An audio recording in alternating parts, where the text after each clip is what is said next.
I'm here with Genevieve Bell, who's an anthropologist and also the director of Intel's Interaction and Experience Department. And what exactly does that mean? I'm a cultural anthropologist by training, which means that I spend my working life actually studying people, often in the places where they make meaning in their lives and getting a sense of what makes them tick and what they care about. And my new lab is really taking that kind of to the next level. The internet kind of leapt off desktops and laptops and sort of ran wild and ended up on our mobile phones, it's ended up in our gaming consoles, it's coming to television, it's clear it's going to come to really mundane things like electrical meters, buildings, transportation hubs. And so for me, I think the most powerful thing we're going to see in the tech space is this kind of constant invention and reinvention of the internet, and also this shaping and changing of these devices. Do you focus on the way that people hold the devices, where they use them, when they use them, and do you have any say in, when they're making a product like, oh, this is way too big, it needs to be smaller, or this looks stupid, something like that? The research method we've had at Intel now for over 10 years is really very much based on actually going to the places where people live their lives.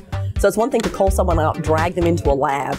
It's something very different when you actually go to their homes and then asking people to use things. It's like, get online for me. Show me how you find what you're going to watch on TV. Have you seen a trend where consumers' behaviors change based on what products are out there and available to them? Or is it the opposite where, manufacturers will find and track down what consumer behaviors are and then make products for them? I would think it's a real challenge to work out whether it's products dictating human behavior or human behavior dictating the way products get accepted.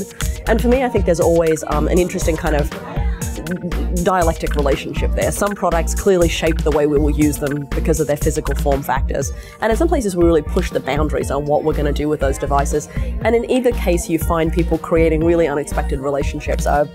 We were recently in someone's home and she was talking about the fact that she had TiVo guilt. I remember going, what's that? Yeah. And she's like, well, my TiVo really cares about me and it knows the kind of content I like and it's downloaded all of this content for me and I haven't had time to watch it and I feel guilty.